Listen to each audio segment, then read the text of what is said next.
The Hawaii Sports Radio Network presents Wake Up in the Den with Ku'ule Agbayani.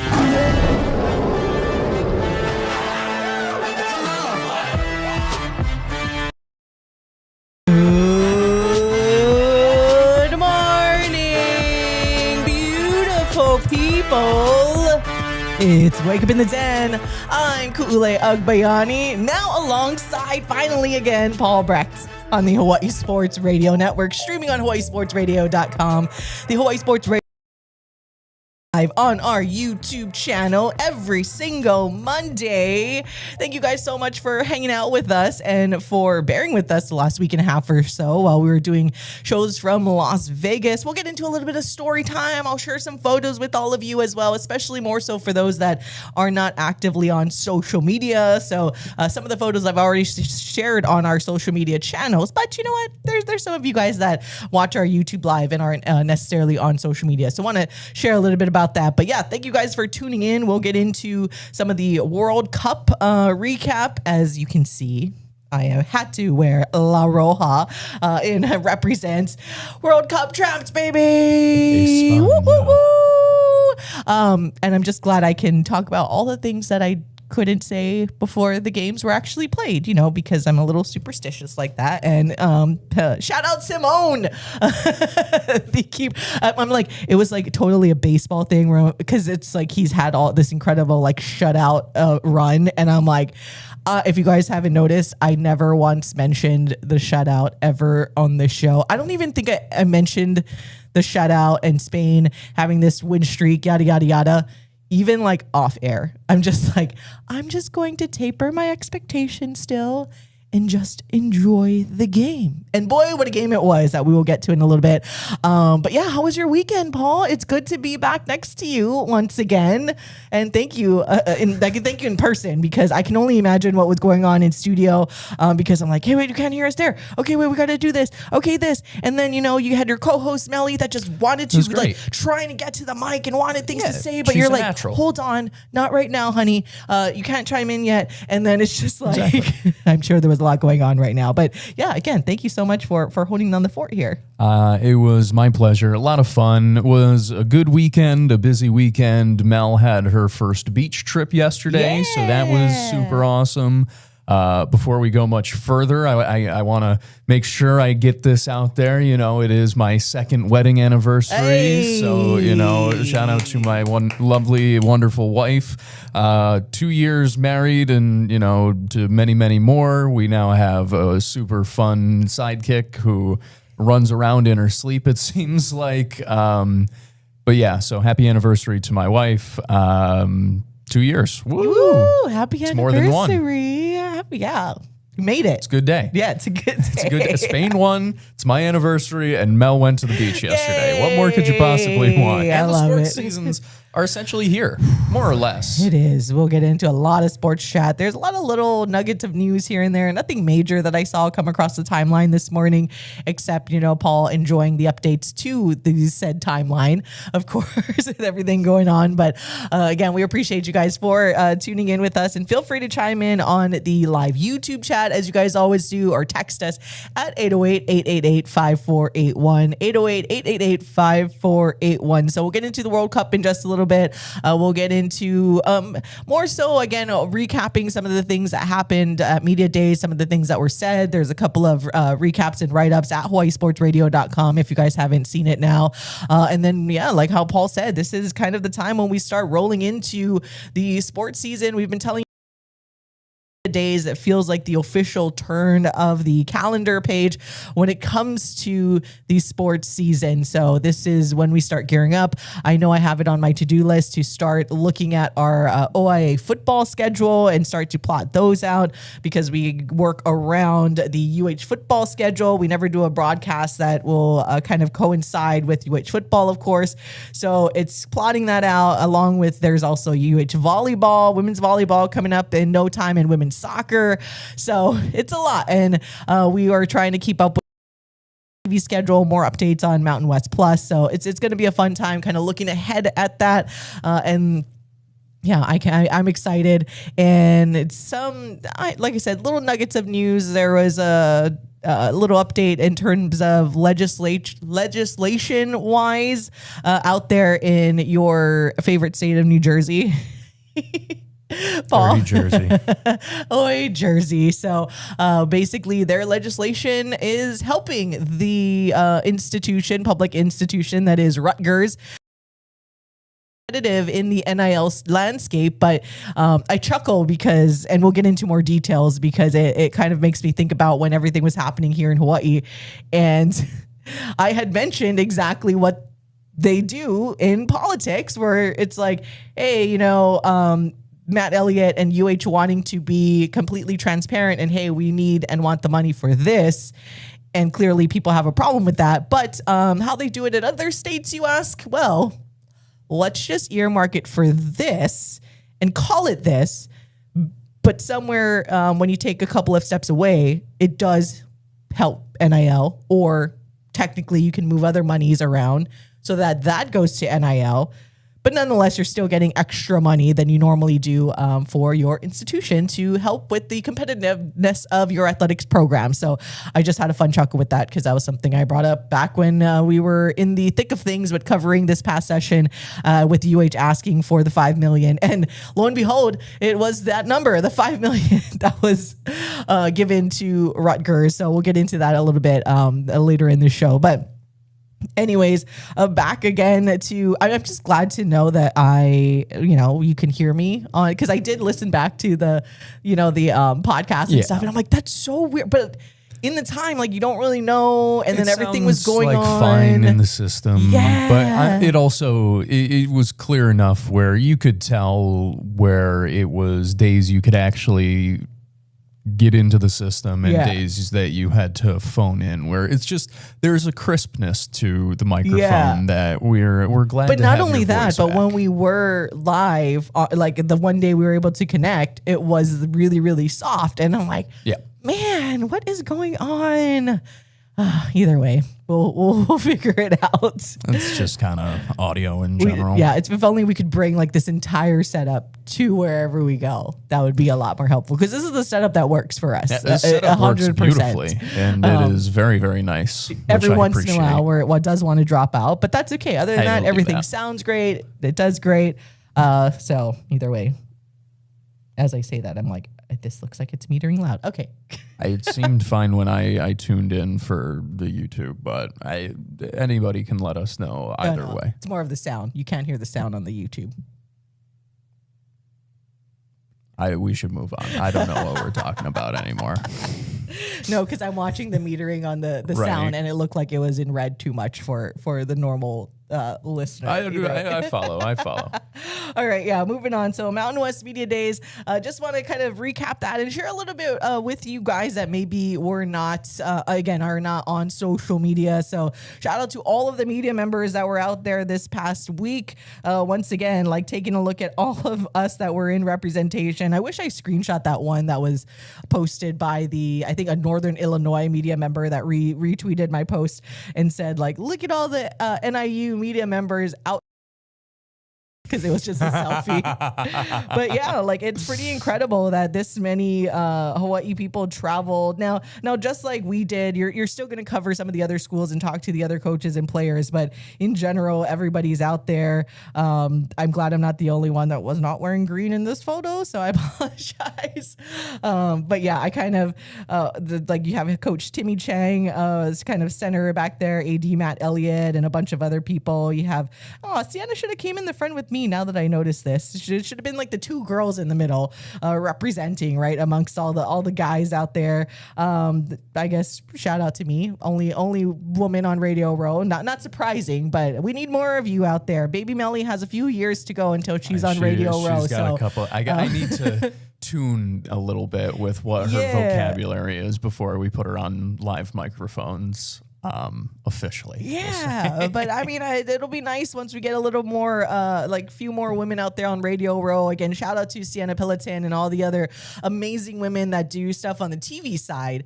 But it would be nice to get, someone else that likes to chit chat as much as I do and put her there on Radio Row. Other than that, it is very much just all men on Radio Row, and they're the ones that I guess I don't know how it happens where you gravitate to that industry. I don't know. Where's all my fellow like Podagi ladies out there as well that just like to chit chat?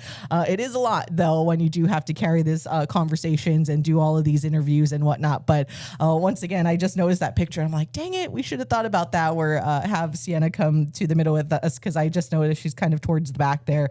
But yeah, it was awesome. We kind of told the story as it was happening that we. It was very rushed. So now that I can kind of show you, because everyone watching on YouTube can kind of see. So it's like Kyle and I are sitting like next to each other like this, or like on the same side of the table. And then on the other side, it's just like no more than maybe like the distance of like Paul and I from each other, that Derek Inouchi and like the North Dakota State SID and Coach Polasek from North Dakota State are like standing in front of us, like staring at us to finish the show while like we're supposed to do the pre-record and technically get the photo.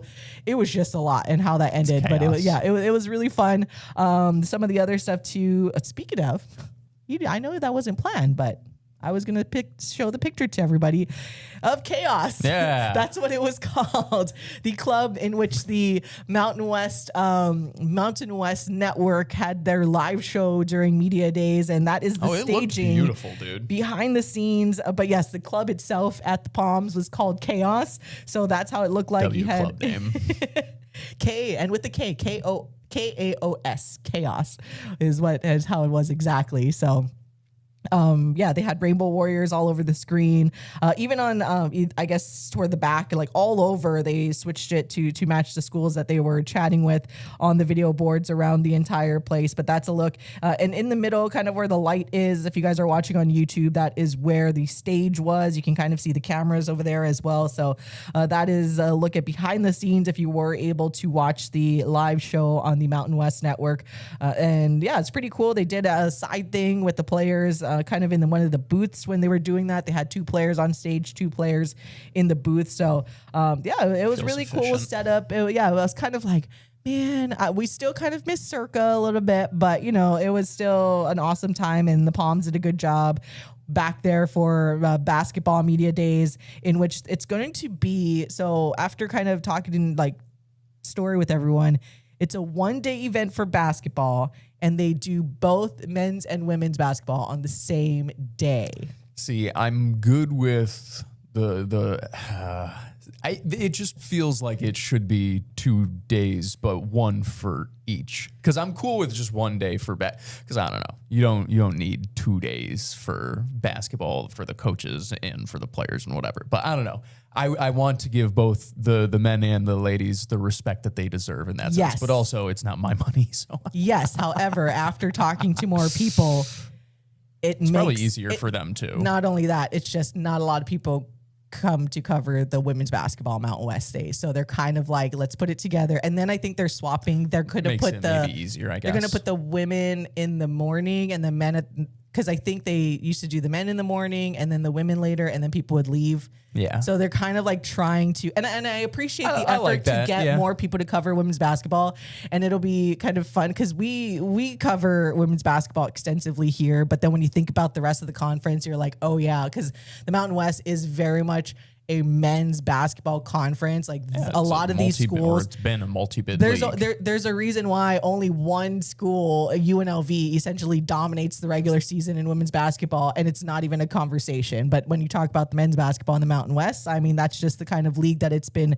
built up to be. And hopefully with, UH coming into the mix, even UC Davis, who always has a competitive program, like maybe we'll start to see that transition. Hawaii media will push maybe more media in the Mountain West to care about their women's basketball team. But yeah, because I was like you, like, why would you have it on the same day? That's so jumbled. Like, I'm just thinking about how chaotic. You're saying chaos. I'm just thinking about how chaotic and like whatever. No, but exactly.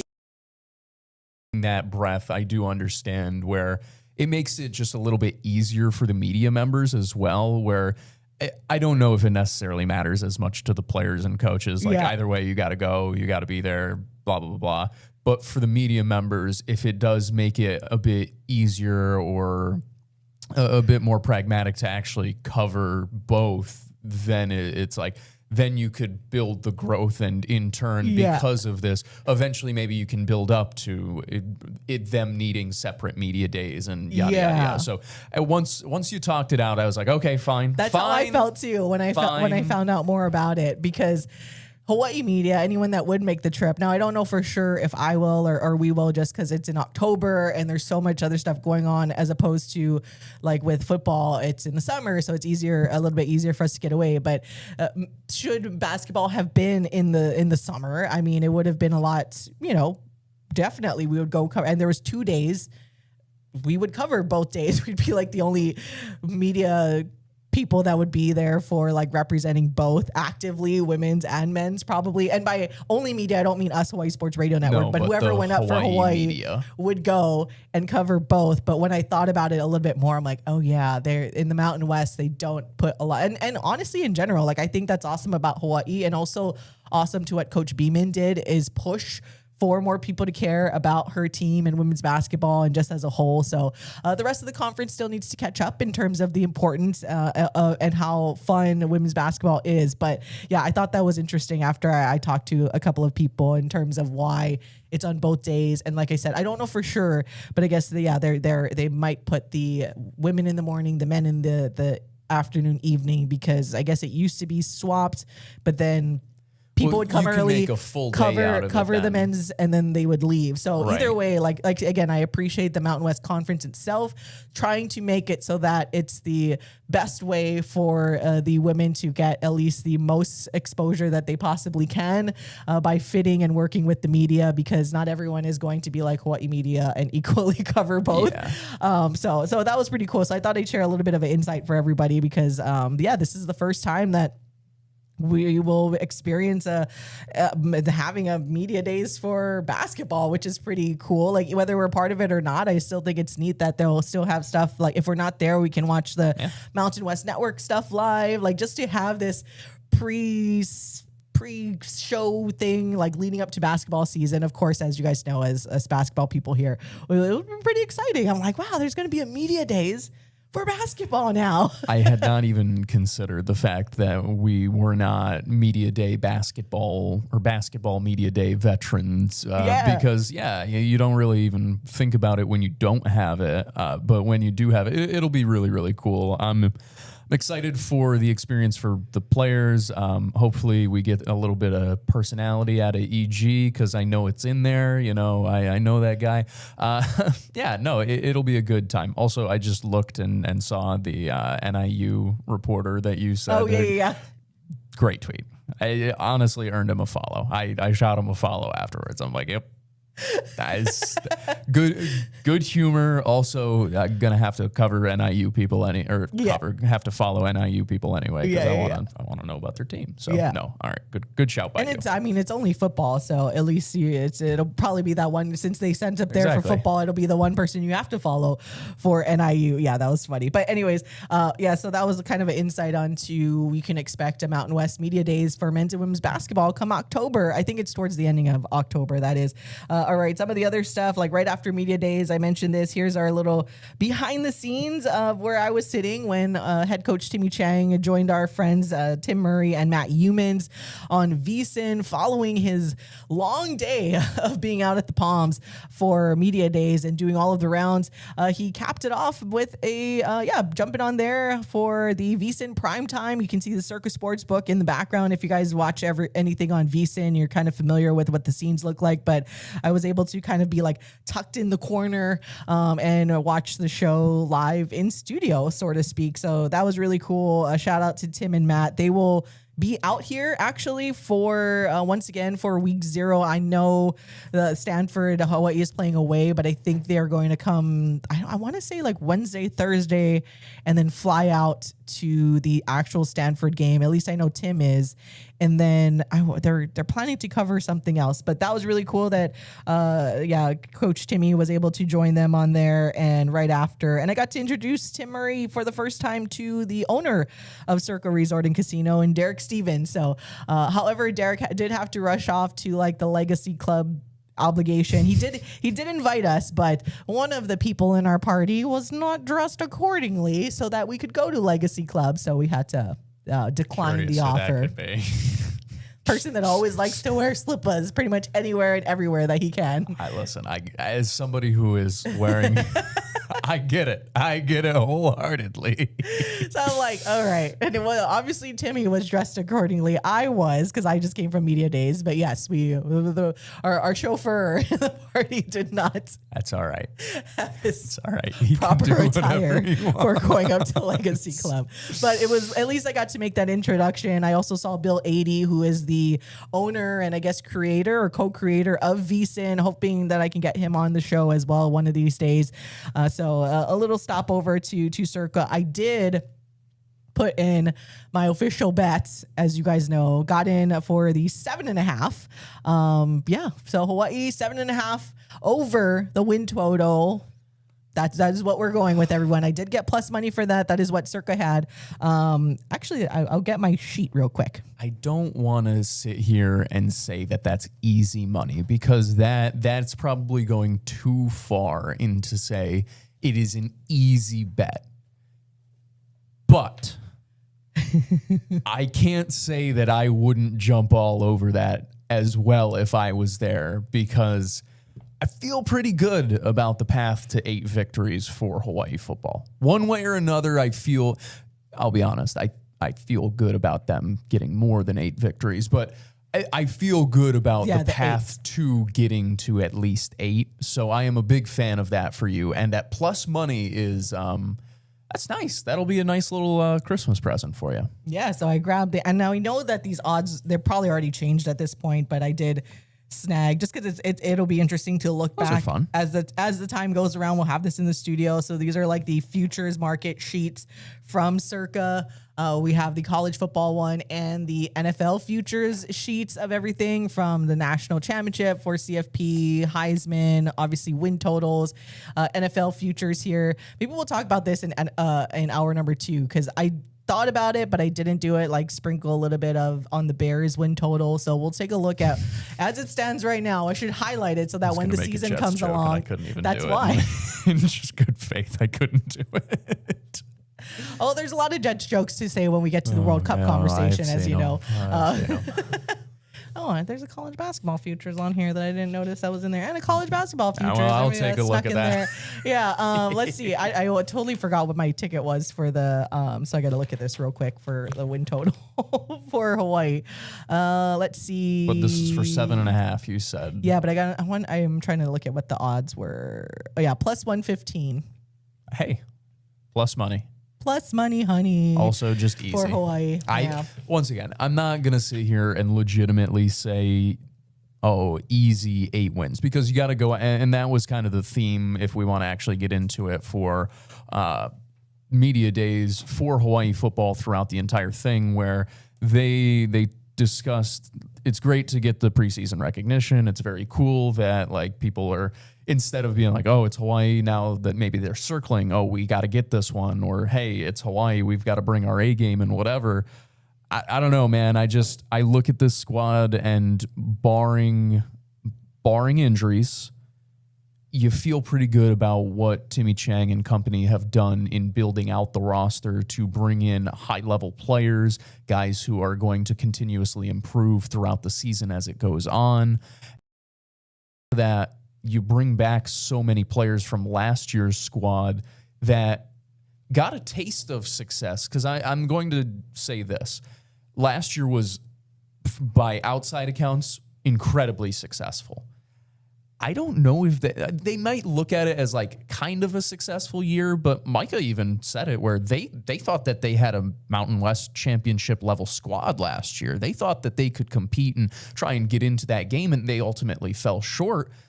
So I like the fact that you bring back a lot of the guys who experienced enough success to know what it's like to make a bowl game, but not enough success to know what it's like to feel, to get to what seems to be, I don't want to say their ultimate goal, because obviously the ultimate goal is always a national championship, but within reason for now, you know, your first big goal, which is to bring home a conference title. You know, I like the fact that you have that mesh of guys coming back together. Yeah, and to bring up that mesh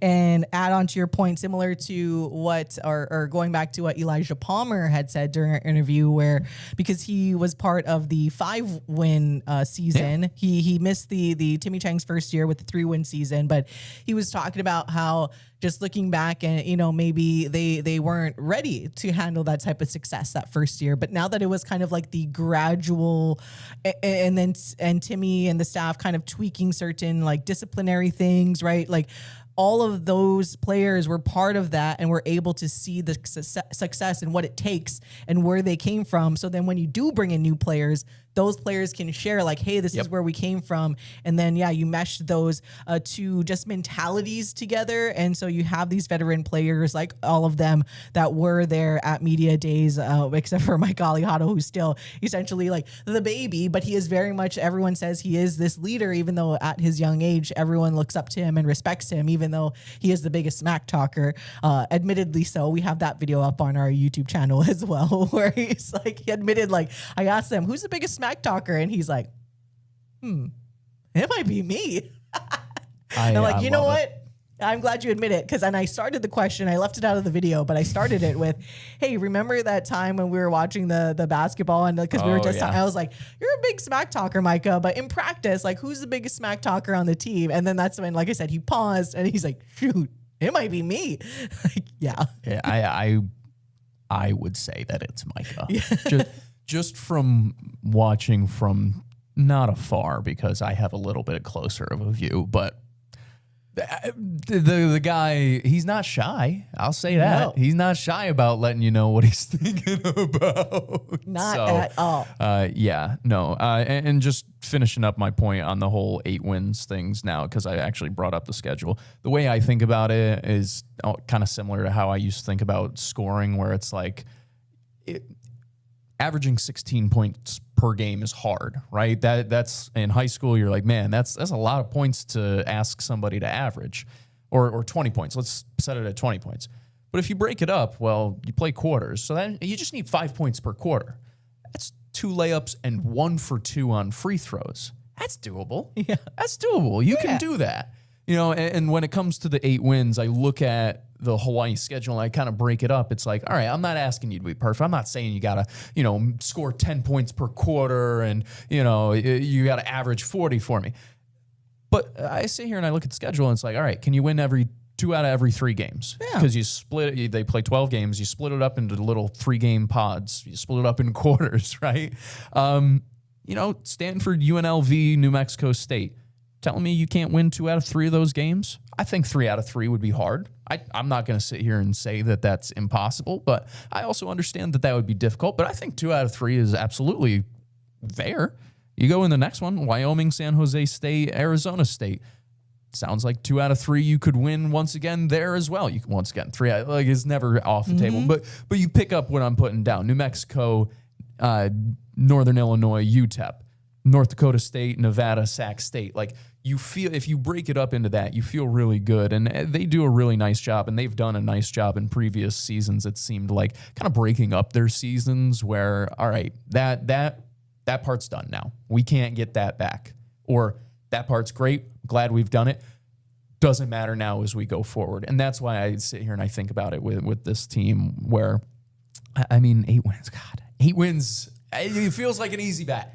I'm just saying it, man. I'm just going to come out and say it. I tell you what, though, if they are able to, because that game at Stanford feels like one of the 50-50 games, right? Like, that'll set the tone for the season. Like, can you imagine if, like, and the only reason why I'm not more confident about it is because it is a road game, right? And Timmy and this team is getting better at playing on the road, but they're Last not year was their best year on the road, and they were 2-3. They're not where they were we under would 500. think that they would be. So, like, if this game was played at home, or even if this game was played at, like, a neutral site, which would still kind of be away for Hawaii, I would feel a little bit better. But because there is like that big Stanford's thing against, so I'm like, but if Hawaii can somehow like shock the world and come out with the win at Stanford, that's going to set up a good tone and how we'll feel about, the season. And then UNLV coming into town will be a big one. Still surprised about Dan Mullen saying they're only coming in on Friday. We'll see how that goes. And they're still going to have time to go to the beach. That's what I said. I'm like, sure. sure because Jason X said New Mexico's coming in on Thursday. Now, New Mexico, though, is coming off of a bye, so they technically have a longer time to prepare and to travel and stuff. But I was like, man, Friday seems really late and to kind of get, and I know, I mean, not every player has been out here and done the trip. It's but Las Vegas, and it's like, I don't still. know.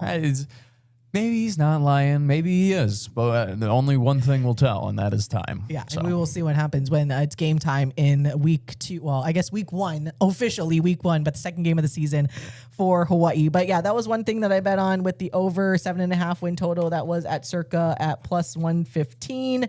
I basically rolled over my profit. So I went in and I cashed the over wins that I had for last season. And then I rolled over my winnings into this season. So hopefully we get to keep cashing tickets. And then I don't know if anybody else does this because like you guys know, like I do future bets or sometimes I just don't make it back to the casino because I just am not someone that's like going to keep gambling and gambling. So I didn't cash my ticket from last year for Max Holloway's fight against Dustin Poirier, and I made it by a day. So it's like good for 365 days to the event day. And I found it in my bag and it said winner/rounds. And I don't know, like on the ticket, it didn't indicate what I selected for a round. So I had no idea. I know I picked Max to win, which he did. Right. And so I'm just like, I'm just going to go and see. Why not? But What are I they was going to like, do? Say no? Be like, oh, sorry, it's a losing ticket. Yeah, no, that's it. Okay. I never had one of those before. It was like free money because he was in my mind. I was already thinking it was not going to be good, and then he did the scanning thing or whatever, and he's like, "Oh yeah, this is a winner." I was like, "Whoa, free money!" Come on. And then like that was essentially free money because I ended up. This was like the last day we were there, so I didn't really play anything else. Put that money on Hawaii over the 7.5, and then just took that bonus money essentially. And then the only money I did lose though, because I had won on the Sweden-Argentina draw. What was that in the quarterfinals? And then I had I put that money on Spain to win, but like they would have had to win in regulation. To which they drew and right. And see, I knew it. I was like, I should have rode with the draw. I've been riding with draws almost the entire tournament. But yeah, it's okay. Because in the end, found money. Vamos España. I mean, okay, before we talk about that game though, how was that bleeping third place game between drunk France and England was insane. And I shared with you the meme, like it was a Family Guy thing, because that was exactly me. Basically, Peter, if you guys are familiar with Family Guy, he's walking up bleachers, but his back is faced towards the field. And every time his back is faced towards the field, and then he turns around and everyone's like, this, and then he turns back around and it's like, woo! That was me packing because that game was going on while we were packing, and I'm like, okay, gotta pack. And then I hear, and then you hear the announcers, getting excited, and the crowd. I'm like, what happened? And then it was like a goal. I'm like, okay, start packing again. And then it happens again. Like just like goal after goal after 10 goal goals. was insane. And so Mbappe, though, scoring 2 of those, gets the golden boot, and it was just like, so it was insane. I'm going to ask you this. In the NBA, right, in games for the playoffs, those stats don't count. You know, the NBA Cup, those stats. Should those stats, like, count? Were the teams, like, fully trying? Oh, they were not trying. I mean, England didn't even start most of their main guys. And that's kind of where I'm like, so like, is this an asterisk golden boot where it's like he got a couple of Mickey Mouse goals in the third place game? I'm just kidding, guys. I'm just hating. But no, it was an insane third place match. A lot of fun. And honestly, I was a little bit worried about it because I jokingly called it a humiliation ritual. Hey, you almost made it to the World Cup final. You get to play this third place game that doesn't mean anything. And it does mean something for, I think, overall, like world rankings or whatever, which whatever. Like those matter, but they like don't really matter once you get to this point. So I was a little bit worried that it was going to be both teams phoning it in, and whatever. And maybe that's just the American in me that's gotten used to watching what has happened to bowl games in college football, where it's like, oh, it's not a college football playoff game. It seems pretty much anyone of value is going to opt out. I mean, shoot, look at Notre Dame. An entire team would opt out. And though that joke was made a couple of times that I saw somebody was like, oh, sources say Marcus Freeman and Notre Dame called England ahead of the third place game to implore them to not, whatever. Anyway, but no, it was incredible. Like, it was a lot of fun. I don't know if there's ever been 10 goals scored in a knockout. Does this technically count as a knockout? No, Matt? Like, it's not a knockout. Because it's like, because it's not, it doesn't mean, once again, it means something, but it doesn't mean anything. Yeah. Whatever. 10 goals was insane. It was a lot of fun. I was glad because it wasn't 10 goals in like a 9-1 or the 7-1 thrashing that was Germany. It was 4-0, and then all of a sudden I looked away. It was 4-3. I was like, what the hell just happened? What just happened? So yeah, a lot of fun in a match that I really thought was going to be a snooze fest, which kind of was what the final ended up being for a good portion of that, the regular time. Yeah, but it was. I just couldn't believe how many goals, and it was just. But you know what? Like, at least if you're gonna play a meaningless game, because it is very meaningless, especially on the international scale, like nobody gives a bleep about who wins third place, right? Like, it's different when we talk about like youth leagues, where you're like, oh, third place means a lot. You get an extra game and you get to be, like, you're on the podium and whatever. Awesome. Even in the Olympics, it's like a different thing because you get a bronze medal, right? Like, in the World Cup, it really doesn't matter at all. But yeah, I don't know. I can go either way with the Mbappe being in there and getting the golden boot, because you still had to score a bunch of goals before that. That's the thing is, it could easily be reversed, and you could play a scrub team in the group stage and like put up a bunch of goals, right? And they stat pad all the time in basketball, so it's like, Exactly. Once again, it was more tongue in cheek. Yeah. I was just fun hating, but also, dude. But I understand if people do want to have a problem with it. Like, that's why I could go either way. Like, I'm not going to argue with someone that's adamant about like it shouldn't count, and then at the same time, like, I can see it. Just, they made a fun, entertaining game that no one really. I mean, I thought the game was just going to be literally on in the background and whatever. It's just something to put on this screen while I'm packing. Both B-sides kind of going back and forth for a little bit. What is going on? So nonetheless, it was a good game. But it also, like, Jude Bellingham's goal, I thought this was a good indication, and it made me think about like our texter who asked about kind of the different levels of soccer internationally and like skill level and stuff, because like since England and France didn't necessarily have all of their, France I know had a little bit more. They had Mbappe in there, where England didn't have Harry Kane, or Harry Kane as we like to call him here in Hawaii. I was going to jump in and be, you mean Harry Kane? So they didn't have a lot of guys, but you can see like the different level of just you're like, oh, that's an English Premier League level soccer player. And like Jude's out there going through their defense. Like, what is going on? It's absurd, to be honest. And that was a pure indication on why the score was so high, is because each team already have all of their best players or their main starters playing.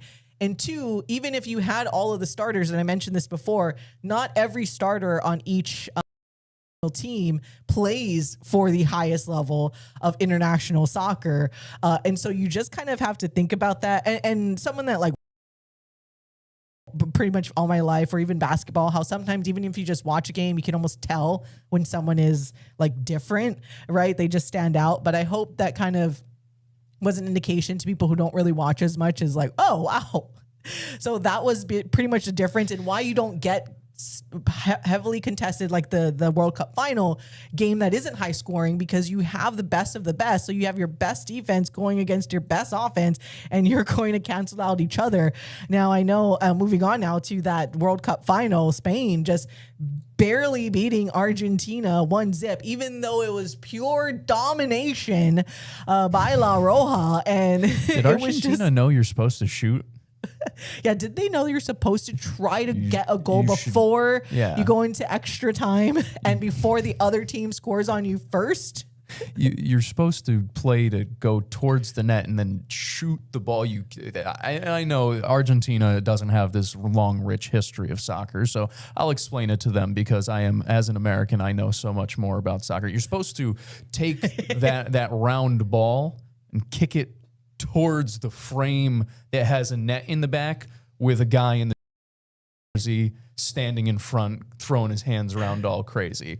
Preferably before the time goes tweet, tweet, or the ref goes tweet, tweet, tweet to end the time, They figured it out with about 4 minutes left after they gave up a goal finally. But otherwise, it was, like you said, it was pure domination.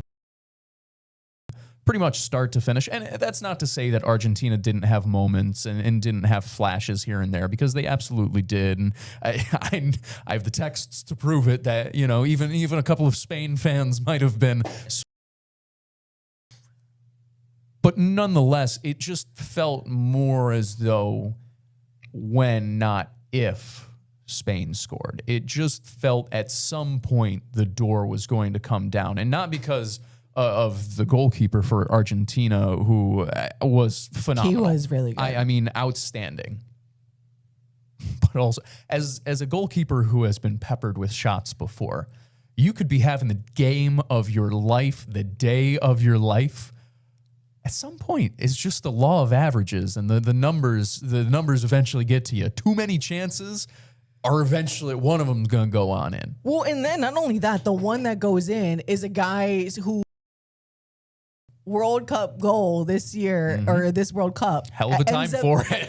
Ends up being the winning goal. But before that, right, I mean, I texted you about it. I mean, the way to end regulation, you had like a beautiful free kick by Lamine Yamal, right? The phenom where this almost felt like the official passing of the torch from Leo Messi to Lamine Yamal. And I know there was some like criticism that he didn't do a lot, and by he, because I know there was both, Leo Messi didn't do a lot, and I'm going to talk about Lamine Yamal for a second, but it's like he's literally just a kid. It's going to be like Messi, where we are going to see him in multiple World Cups down the road. He came into this World Cup injured, right? Like was a little gingery, but he was there and he did his thing when he needed to. Yeah, it didn't stand out in terms of him being in the running for the Golden Boot, but him just being out there, and you see the way that he possesses the football, and you're like, kind of what I was just saying about when it's something different. So kids, if any kids out there getting into soccer, the first thing I tell everyone when I coach, like, worry about perfecting your first touch. Like, your first touch is everything. If you can get down your first touch before anything else, and by first touch I mean like even like a ball coming at you in the air and you're able to trap it and possess it close by you, a one touch pass, like that will make you so much better than anybody else around you. And that what stands out when I see Leo Messi, like a ball coming over like his back shoulder and it falls right in front of him and he touches it perfectly and then shoots it. You're like, your first touch is everything. That is what ticked me off about the U.S. when they played Belgium. Their first touch was horrible all the way around. Yeah, but when you watch Spain yesterday and Lamine Yamal, you're like, wow. There was maybe only, and it's funny because I think back, there was maybe only 2 times in that entire game, including extra time for Spain, where I'm just like, what kind of first touch was that? But that is the type of level that you want your team playing at, where it's like everyone has this brilliant way to possess the ball. And it was, I know I said this a lot about France, and it's almost like Spain was like, hold on, we don't want to show you what we can do yet. And then they play France, and then you're like, pure domination. You're like, whoa, I thought France played the prettiest football. And then you're just like, oh, Spain was like, hold my beer, everybody. We are the better team than Mbappe and this France team. And then you're like, all right, well, maybe French just played a bad game. And then they play Argentina yesterday, and you're like, wow. It was beautiful. I'm glad it didn't end up being one of those games I texted you about, because as someone who's been part of those games, both on the winning side and losing side, where you could be in pure domination of the entire game And just All it takes is one chance. One breakdown in the defense, one through ball, one non-offside call, or one perfectly like curve of the run. You know, Leo Messi is a quick guy; he can send it through. All it takes is Leo one. Almost had the greatest goal of all time too. Like he had that one that floated just over the ball. But all it takes is that one, and I'm like, this is going to either be a game where Spain's dominating and Argentina's going to get that breakaway goal again before Spain finally scored a goal in that extra time, or Argentina, and they were doing really good, like just mucking up the game, and then they were going to be able to push it and force penalty kicks. And once you get to penalty kicks, it's a 50-50 ball game. Now, in Simone, I don't even know if it's that with the way that keeper was playing. But that's the thing. Like both goalkeepers, let's just say in that particular match, Simone wasn't tested, but he has been shut out the entire time. Unbelievable. So that's the thing. Seven shutouts, something like that. You have one goalkeeper who was playing the game of his life for Argentina, and then you have Simone, who's been playing the tournament of his life for Spain. So they go to, but again, like the worst thing that could have happened was go to PKs, because that way, anything can happen. Can I be honest? I'm glad that Spain was able to finish that during the game. So I was making the joke before about Argentina. I really do think that they were just playing for PKs. I don't know if they felt as though they could get through what the Spanish defense was, because you were talking about it right there. It was suffocating. I mean, it was actually, look at the numbers, it's a lot closer than you would have imagined it being in terms of possessing the ball. But it was different types of possession. Argentina had the ball sit on their foot for multiple seconds at a time. It felt as though they were surveying. They just didn't have options. Whereas Spain, it was beautiful. They had triangle after triangle after triangle that they could play off of together. And it just kind of wound Argentina up and eventually apart. And that's where it got to a point where I'm like, man, is Argentina just playing to get 2 PKs because they think that that's the best option for them here? Because Spain, as I was saying before, it just felt like a matter of time. And with Lamine Yamal, I don't necessarily have an issue with the low offensive numbers in this tournament for a couple of reasons. One, I think great players understand what is asked of them, and they don't force the issue more. He understands he's part of a phenomenal Spanish team. Like it's the number 1 team in the world, literally. They have multiple teenagers starting for them. That's cool as hell, you know? But how many guys are there that have the ego that say, I have to be the one that's the star. I have to be the one that wins this match for us and goes out and plays in a way that is selfish, in a way that is, it takes them out of the flow, where he could very easily possess the ball out on the right wing and kind of float and do whatever and relax and try and, you know, diddle around and get to the end line and then play a ball in, or try and force a hero shot or whatever. But instead, he keeps it playing tiki-taka, and it's beautiful ball. And instead, you see a Spanish team that, I mean, it wasn't an easy trip to a final. It never is an easy way to win a championship. This was as close as it gets, I think, I guess, outside of the Germany 7-1 victory over Brazil all those years ago. But it's like, this was very clearly the best team in the world, and one that made it feel that way. And to have that maturity as a young player, to have that maturity as a 19-year-old who has been crowned, in a sense, as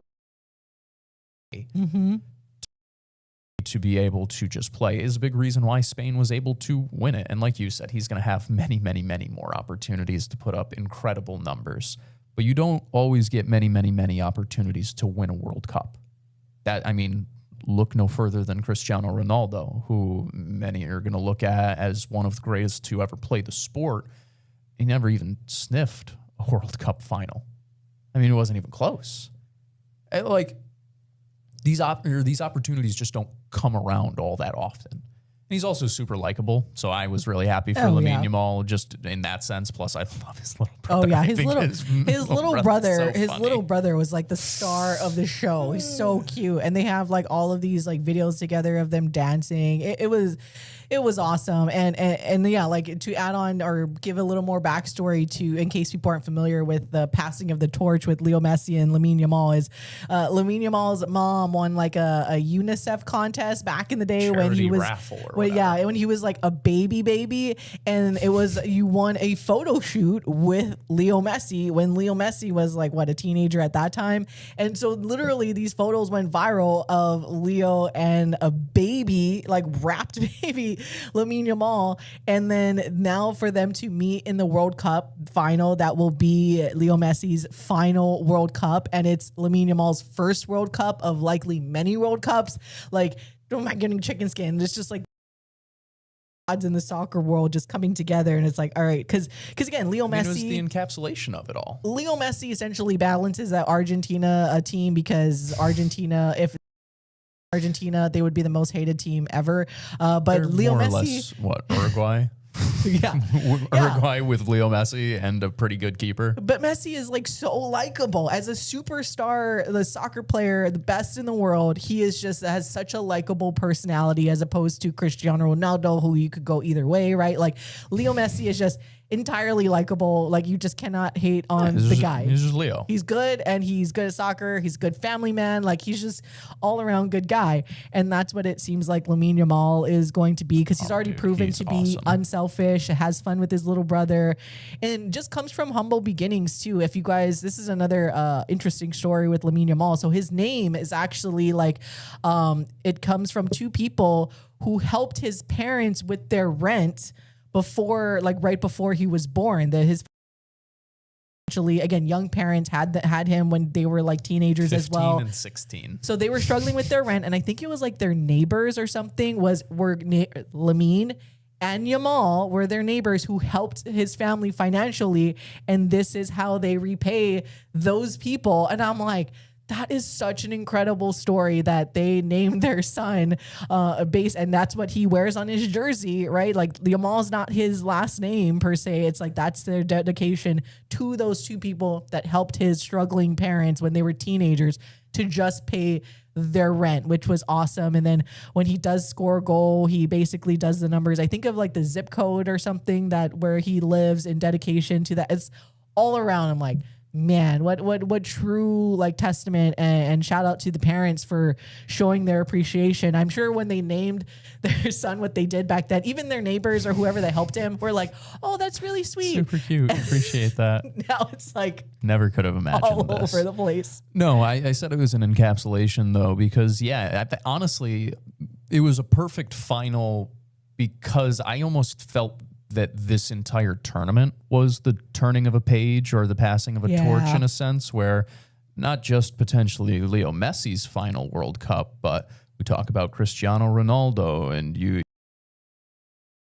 Luka Modric and you who we thought it was last World Cup. who was last World Cup, but all of the I mean, even Neymar made an appearance Neymar, yeah. this tournament, even though I forgot about that. But like all of the guys where, at least for my generation, like these are the guys that I haven't known soccer, football, whatever, like without them. Mm-hmm. Like they have dominated the sport since it first came into my mind. And you know, I'm a dad now, like I'm an adult, and there's a generation that is very much so like me. And even for you, I have to imagine most of your your entire adult life, these guys have been dominating the sport.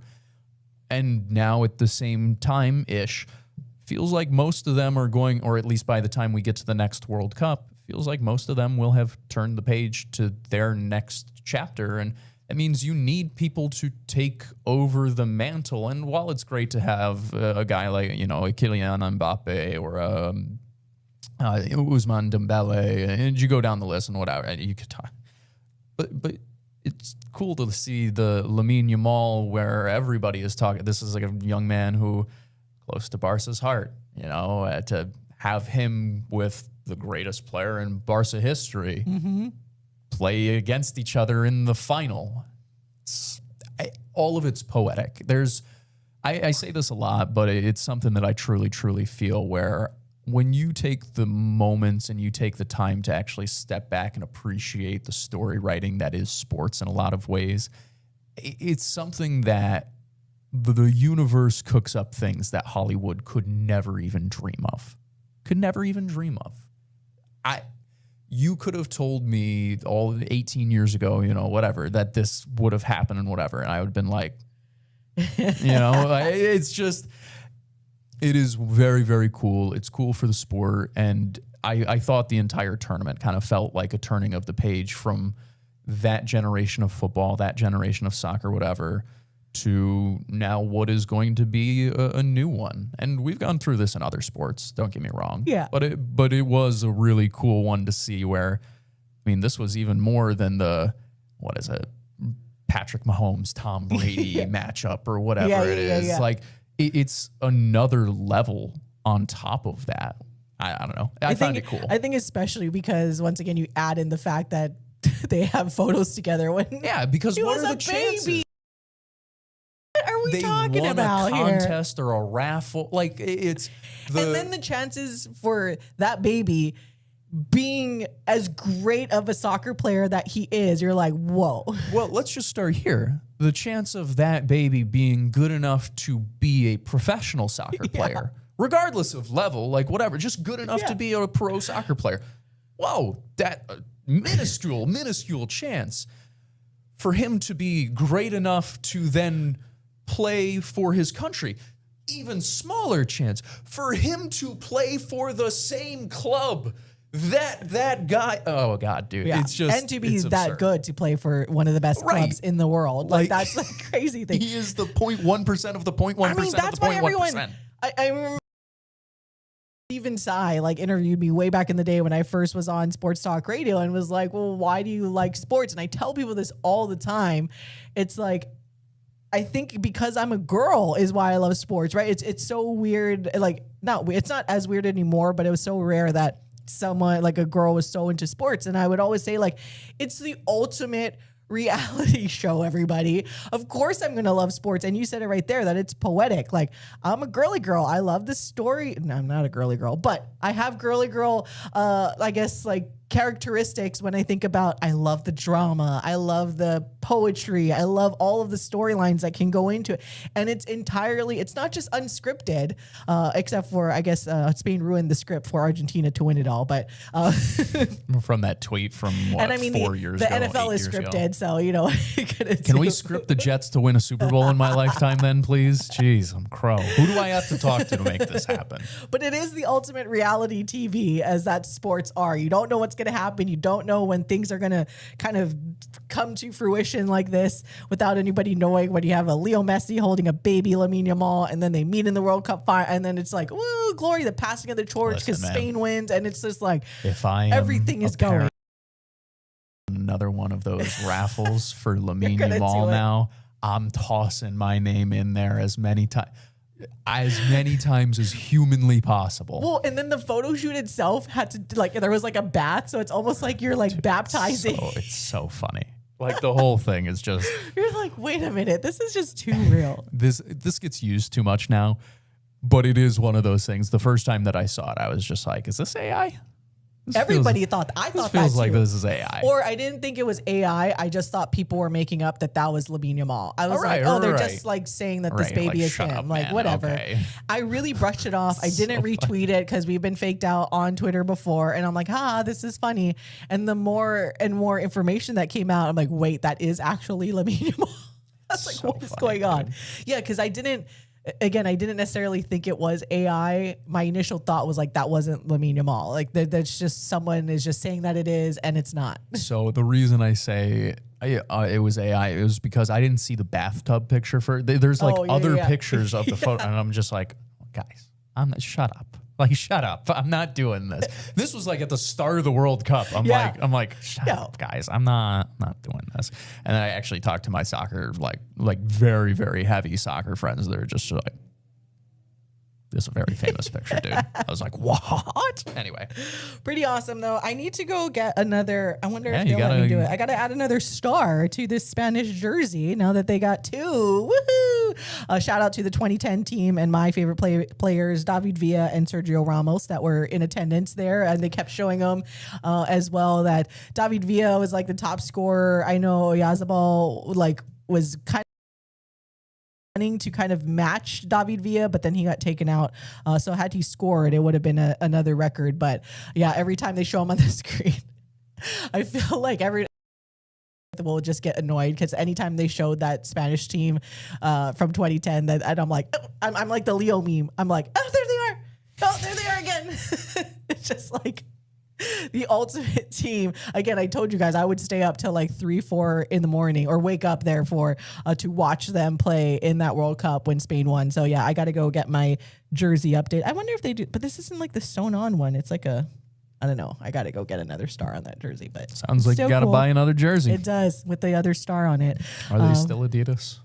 Huh? Are they still Adidas? Probably. Yeah, because this one is newer. So I just no got idea. the 2 Just stars asking. on the jersey now for Spain. Feels good. España. Feels good, especially when I didn't really have any expectation. It was like everyone was talking about France. I didn't watch this team a lot, so I wasn't sure.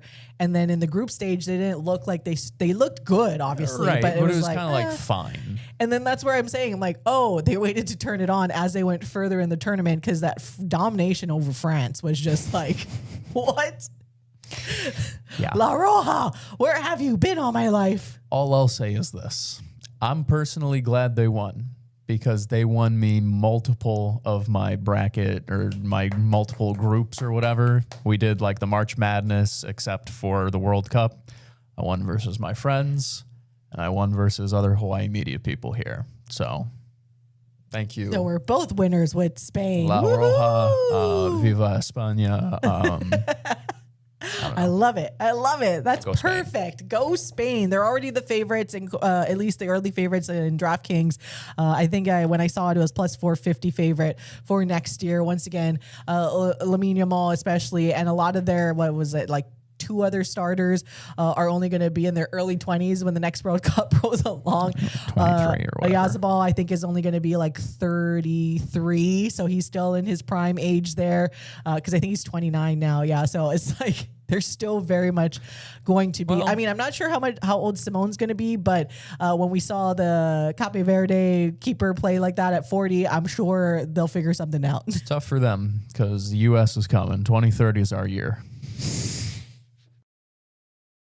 You know what's funny is after watching Spain, I'm like, because we did have very high hopes for the U.S. if you just go with the group stage and like the quarterfinals or not quarterfinals, but the first round of the knockout stage. And then you watch what you saw yesterday and you're like, I'm glad we bowed out when we did. yeah, I'm like glad we they would bowed have out. got. You're like, yeah, the U.S. has a long way to go until they are able to compete with a team like Spain. Though apparently they are U.S. Soccer Federation looking into making U.S. soccer, youth soccer, some big changes apparently, allegedly. By making it more affordable, that we could start there. That's the rumor on the street. We'll see what they actually do, but that's the rumor on the street is they're actually looking inwards for once, which Thank you. is absurd, but thank God. Anyways, all right, we're going to take a quick break. We will be right back for hour number 2 on the Hawaii Sports Radio Network.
Welcome back to Wake Up in the Den, hour number 2.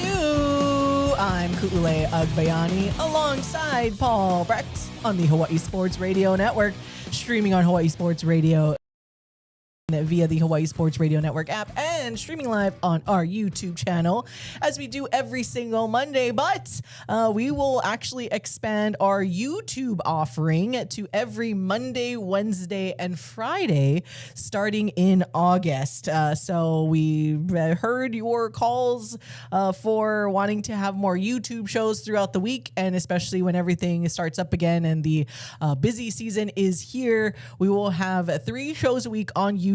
We will actually not have our Tuesday and Thursday shows at all anymore, but we will be live on YouTube for 3 days a week. Again, Monday, Wednesday, Friday, but we look to bring you more in case you miss us a lot.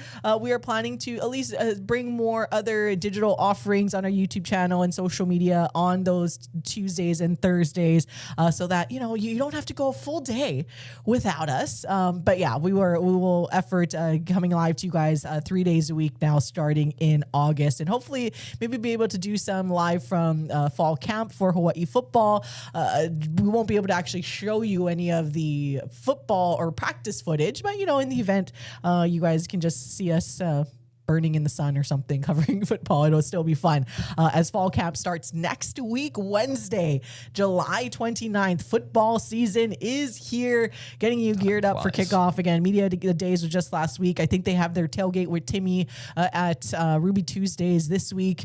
And then, we're going to get into it, and we're still awaiting more information on some of the full schedule that is going to come out for the Mountain West Plus app and things that you can watch, hopefully, on television here, in addition to some of the games that we're already aware of, but hopefully more soccer games and everything like that. But yes, the calendar is here. Why are we making a sad face? Why was I making a face? I was looking at something before, but I don't know what it was. I was just responding to something. Oh, it was like a. No. I was making a interesting question face. I remember now because we got an interesting text where our emoji texter says, "Is soccer the only sport where you can determine a GOAT from different eras? Dare we say the purest sport? Who's your GOAT?" And I was like, it's an interesting question. Because I do think it's an interesting question, because I hadn't thought about it that way, but I do think you could, in a case, make a case. Short answer. I mean, my GOAT is Messi, so that's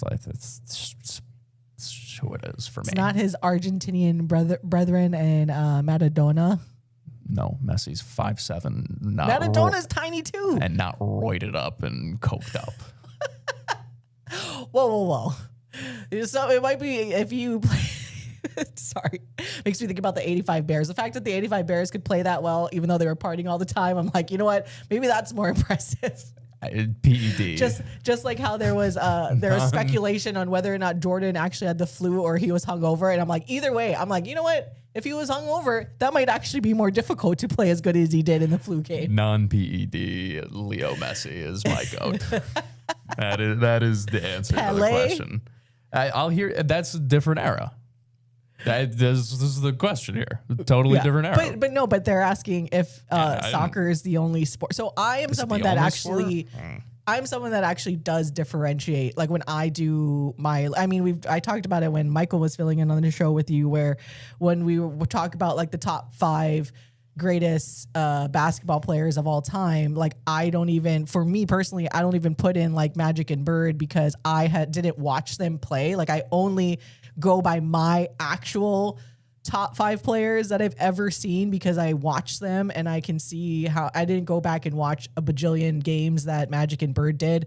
Now I know like there's the basketball experts, and I'm not similar like to what we were talking about earlier. I'm not going to argue with them being in the top 5 or whatever. It's just my personal ranking. I only go with who it was in my era that I have watched play.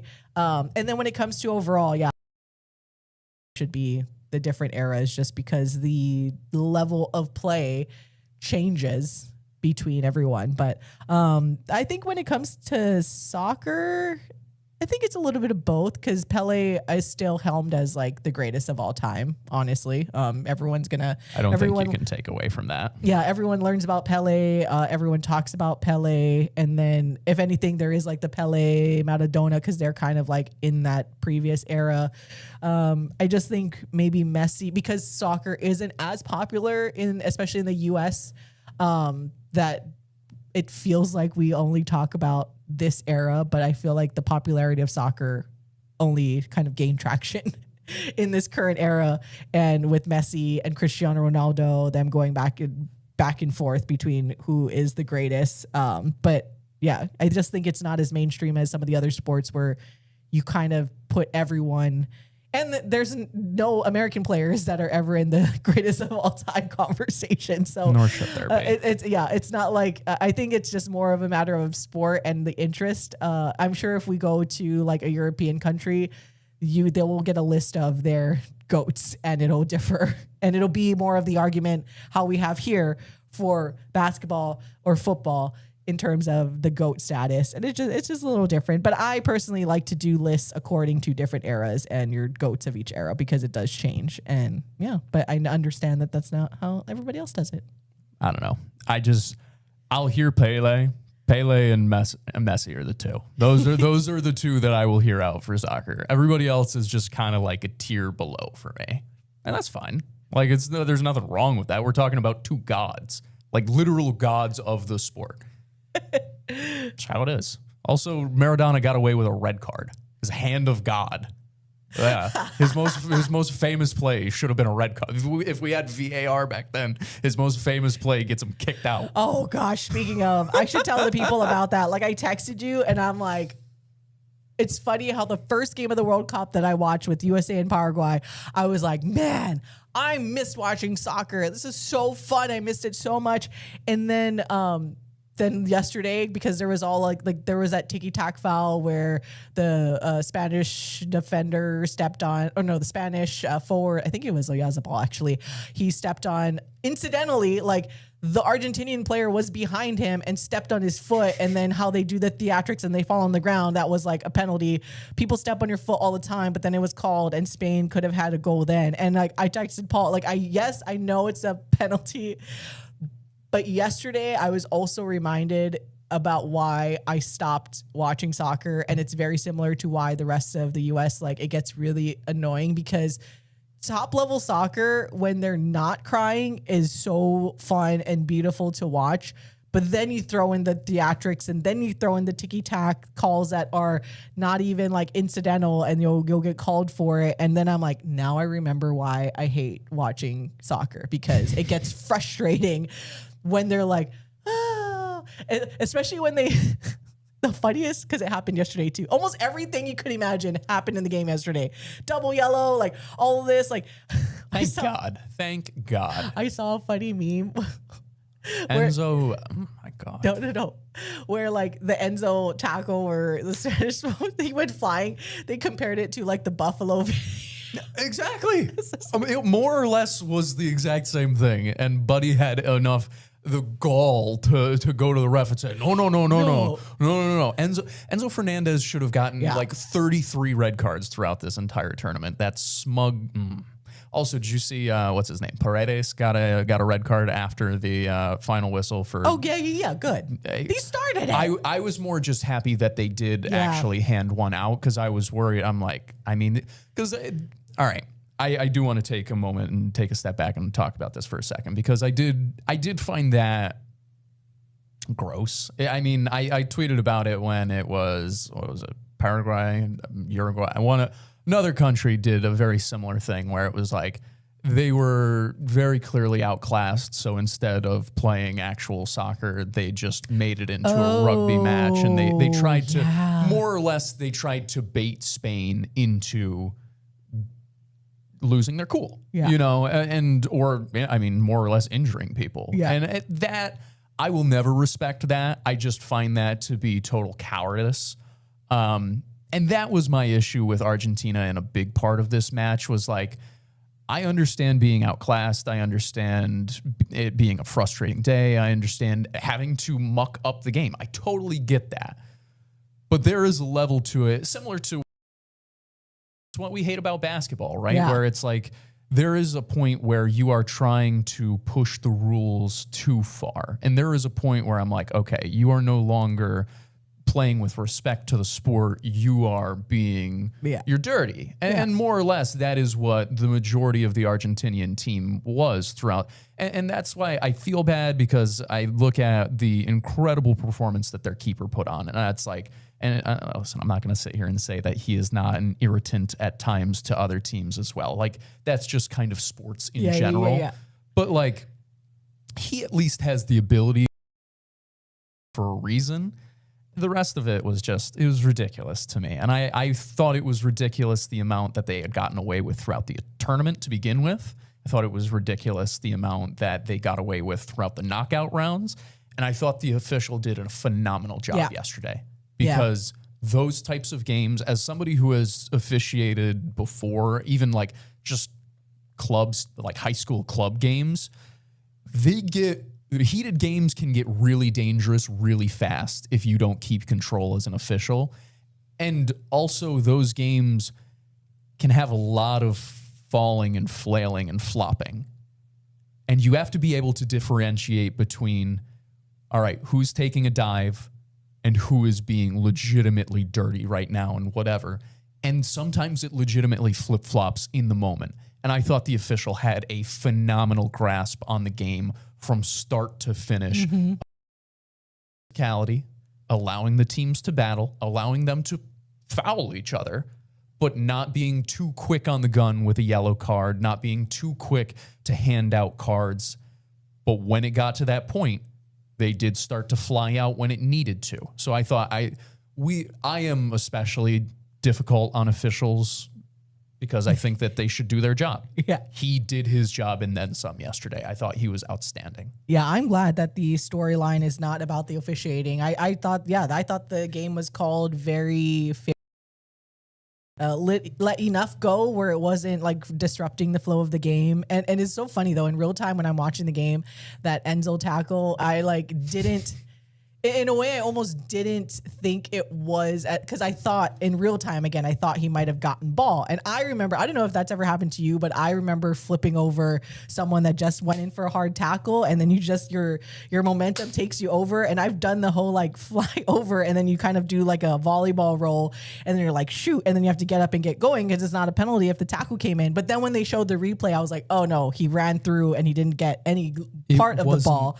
No, it wasn't close. When you actually got a chance to I was like, oh, that might have just looked really bad. And then when they showed the replay, I was like, oh yeah, no, never mind. That was totally it was a very penalty. I sat there, you can ask my wife, I was cussing him out. I don't even like Enzo, but I was sitting there cussing him out because I'm like, how stupid can you be with a yellow card already on your book to go after such a reckless tackle that you have less than 1% of a chance of actually making, whereas rather you can allow the ball to be played, because very clearly they were just popping it up into the air. Go win the 50-50 and go from there. It was not only was it reckless, it was stupid with a yellow already on it, because it was obviously a yellow. Because like you said, once you actually got the replay in front of you, you saw it and you're like, well, I mean, just what world are you thinking? Because you have to understand that it then, no matter what, it kicks you out of the game. It was 0-0, brother. You're not winning that game. And then they almost still sent it to penalty kicks. I mean, the first half of extra time was scoreless as well. And then finally the breakthrough. 36 seconds, 39 seconds or whatever. But then in my mind, I'm like, dang it, they still got to play so much more in the second half of extra time. And you could tell Argentina, and maybe Argentina took a page out of the Cape Verde book, because once they realized, they couldn't match Spain 1-for-1 on attacks, they knew that Spain was ready to counter and was suffocating them. They kind of were more of a defensive mode, and it almost worked to push it to penalty kicks, because again, it'll be 50-50. But once they had that goal against them, you could tell they were pushing it, and that's how they had their 2 shots on goal after it happened as well. So it was just an incredible like game down the stretch, very stressful if you're someone cheering for you're just someone that was not even like cheering for any side, those last like Very 15 minutes were just like insane, because then Argentina starts pushing and then Spain's like playing on their heels. But then when they did get an attack, you're like, oh, this is still beautiful football. And it was just like, what is going on? And I'm over there like so stressed, like, oh. And then, yeah, Messi almost coming up big a couple of times in that extra time to tie it. So you're just like, what are the soccer gods making happen? Are we going to get a Messi comeback goal where he has been essentially like neutralized during this entire game because Spain were just shutting him down? They were suffocating him. He barely even had a chance to get the ball. And then he was able to find or almost find the back of the net or late in that final 10 minutes or so in extra time, had a couple of beautiful corners. And you're just like, this is going to happen, isn't it? The Messi, the script is going to be scripting for FIFA. It felt like it was too perfect. Argentina's going to go back to back, and Messi's going to go out on top as officially the GOAT, as we were talking about, being able to win not one, but two World Cups after it felt like it eluded him for so long. Finally, he got it the last World Cup, and then you're like, wow, is he really going to go out entirely on top by leading Argentina? And Argentina, because again, if it wasn't for Messi, like now that Messi's gone, they can go back to being like one of the most hated teams in the World Cup in international competition. But they didn't exactly have the type of run that Spain did. What is it, like 2-3, dude. like come back, like down 2 goals to like Egypt, and then coming back, and then it's just like, what is going on? They put the pressure on. It's like they need their backs to be against the wall for them to turn things on, and then they're like, we were talking about before the show with loving sports media in general, is if it's a feeling of being back in school and procrastination. Argentina's that they have to be down a goal. They have to have a deadline for them. It's like, oh, you need to do this by now. That's what they did in like every game. Yeah. And they almost did it in the World Cup final. I'm like, oh my gosh, this is going to happen. This is what they do. They just get angrier and they just mucky it up a little bit more. Because, you know, Spain was pretty much playing the same domination that they were against France in the semifinals, but just likes to, you know, muck it up and bang them around a little bit more than France does. But nonetheless, star number 2 is coming. Last thing for me on the World Cup, unless you want to continue to talk about it, but this is the last thing from me. I was really happy. I really wanted for Spain, if they were going to win it, I wanted Lamine Yamal to be the goal scorer, just kind of to complete the whole whatever. I'm really happy for Ferran Torres. Yeah. I did not know his background as much. It has obviously come swirling around since. I did not realize he had gone through pretty severe mental health crisis like 4 years ago, which almost forced him to completely quit playing. He is somebody that went and saw a psychologist, a therapist, like he went and he worked on himself. And I don't know, man. I will always root for good people. I will also always root for people who look for help when they need it. And I'm really, really happy that it kind of comes full circle for him, because the reason and this is all public information, you can find it. Like the reason he seeked out help was because he was struggling with the pressure of being a good soccer player, because of the price tag that came with him when he was being like, he gets transferred or whenever, like it was a lot for him to deal with as a 22-year-old. And I know at 22, I struggled a lot to take care of myself, and I didn't have that much pressure on me. So I don't know. I'm really happy for people like that. I'm really happy for stuff like that. And I hope that reminds young athletes everywhere that the pressure, even if it feels like it's too much, you can get through it, and it's okay to talk to people.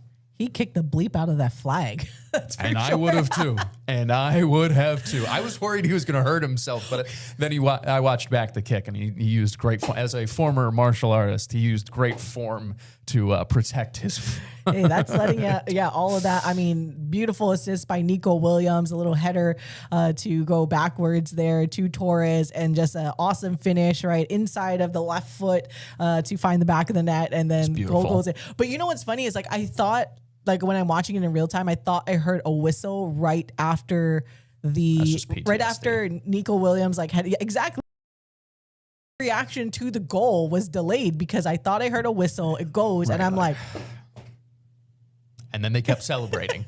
so I'm like, okay, it seems fine. And then they showed like the reaction of the Argentinian players. Nobody was going like, ooh, or anything like that. So I'm like, okay, that was a goal. Yeah, that was a goal. So then I jump up, but it was very delayed because there was another one before, like earlier. And then you're like, oh, okay, never mind. So I'm just gonna and then the celebration kept going, and I'm like, all right. I was like, oh, woo. But yeah, exactly. PTSD. Right. I was like, I think I heard a whistle. Something exciting happened. It must have been offside. But he runs to the flag, like boots the bleep out of the flag, like flies out. And it's just like, it was so awesome. I think Felipe, appreciates you popping into the chat. He says, aloha, everyone. Happy Monday. I think he puts a perfect bow on our World Cup conversation, or our World Cup final conversation. It was an embarrassment by Argentina and total dominance by Spain. That's all I am saying. Short, sweet, succinct, and perfectly accurate. Yeah. Shout out Felipe. Thank you for always tuning in and commenting. Let's see. Let's go back to our other text, to another bow on this conversation. When we're talking about our texter about the GOAT of the different eras, saying soccer doesn't require you to be bigger and stronger like basketball, football, baseball. Everyone is on the same playing field. No equipment changes, just pure skill. Yeah, exactly. That's fair. Yeah, soccer is pretty much that, because you do have the best players in this era with Leo Messi and Cristiano Ronaldo, and they both have completely different It's the beautiful builds. game for a reason. Yeah. Or it doesn't matter. But then it's frustrating when you're in your youth soccer days, and by I mean me, when you are the bigger kid and you play out in Hawaii against a lot of smaller Asian kids. That's not your fault. Yeah, and I'm like, I'm just I'm existing. just bigger. Just existing. I'm allowed my space literally, too. like, it's a physical sport, and if I'm stronger than her, then, and I'm not someone who necessarily like played like below, or like, I'm just like, I'm just a bigger kid. Like, I can't help it. And Not my fault. but I had my fair exchanges for, like I said, when you go in for a hard tackle, I've done the fly over the leg.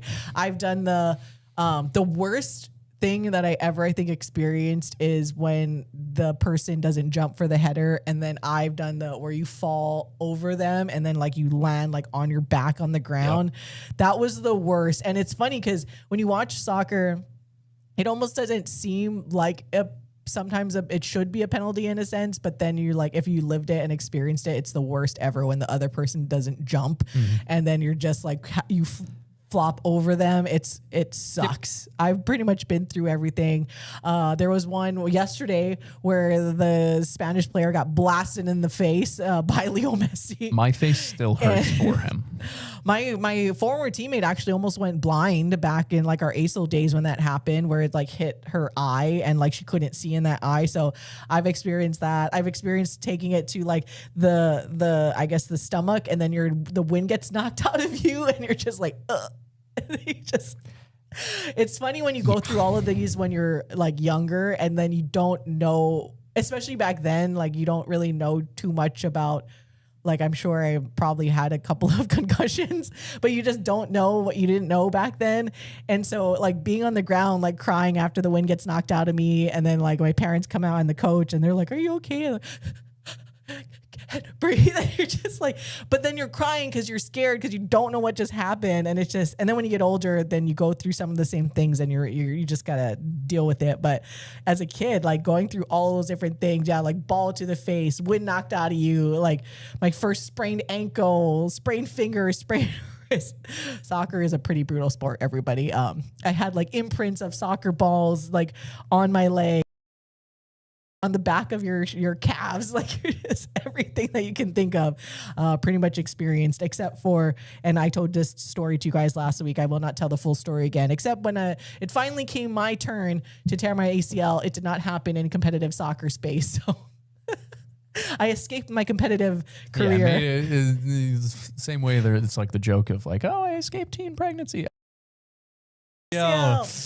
Except afterwards. Great. That's just what happens. I'm sorry. Like, oh gosh. But shout out to all of the up and coming soccer players. Again, last thing for soccer. If you are a young person or you're a parent of a young person that really wants to play soccer, make sure they master your first touch and your one touch passing, Start there. It's kind of like when you talk about MMA and they say wrestling is a good starting point, and then you learn everything else. If you can choose one when you're young, you learn wrestling and then, graduate to other things. When you're younger, focus on the first touch, focus on your one touch passing, and then worry about everything else after that. Like dribbling, yes, that'll come.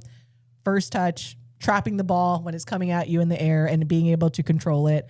That is my Coach Koo advice for everybody that wants to continue to play soccer at a higher and higher level. All right, let's see. Moving on then to some of the other things that are happening. I did want to bring this up. Oh, this is funny.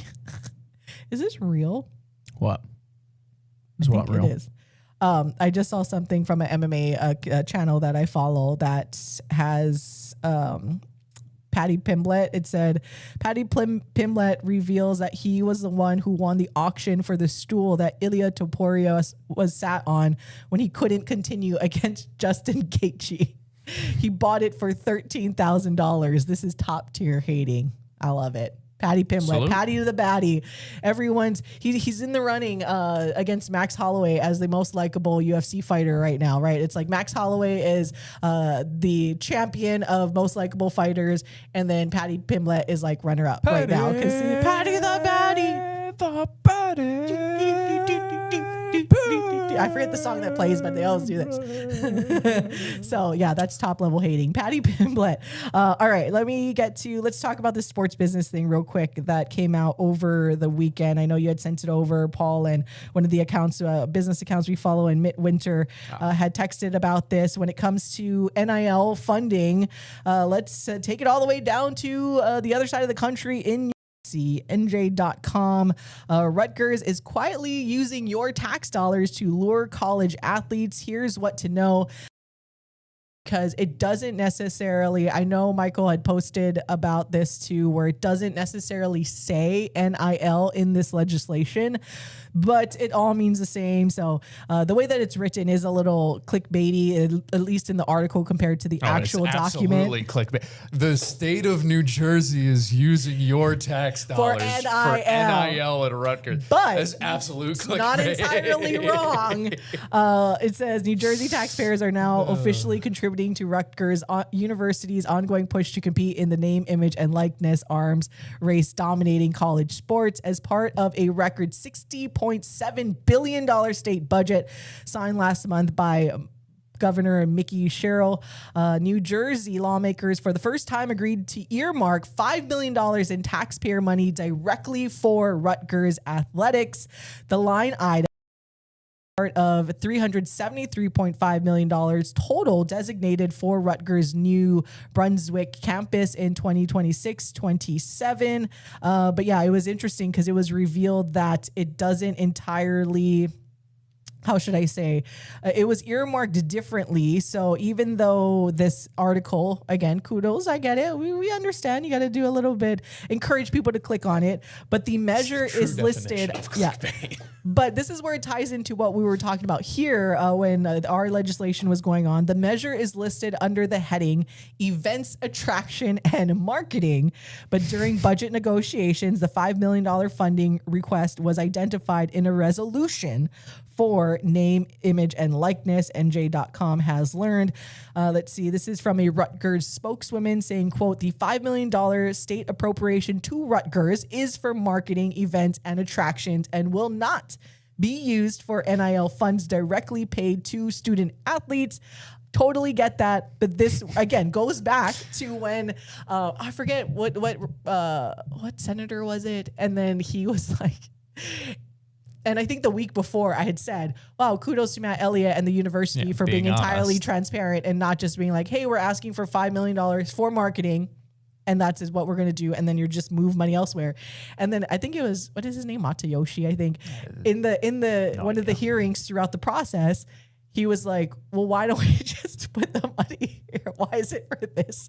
And I'm like, I told you that's what they do all the time. Yeah. So, even though it is clickbaity in a sense of the article, they're not entirely wrong because this is $5 million additional being appropriated than ever was into almost like an entirely new category to the athletics department, which means you can get $5 million here and cipher off $5 million that will go to NIL. So overall, like both sides, it's kind of funny to talk it through because yes, and what Michael posted, yes, it's like the whole bill doesn't necessarily say, and the Rutgers spokesperson doesn't say that it goes to NIL because people, as we've seen here, if you say that it goes to paying student athletes, everyone's in a sense, unless you're people like us who see the marketing value of having a good program, right? But if you just tell the average person, average taxpayer, you know, like voter,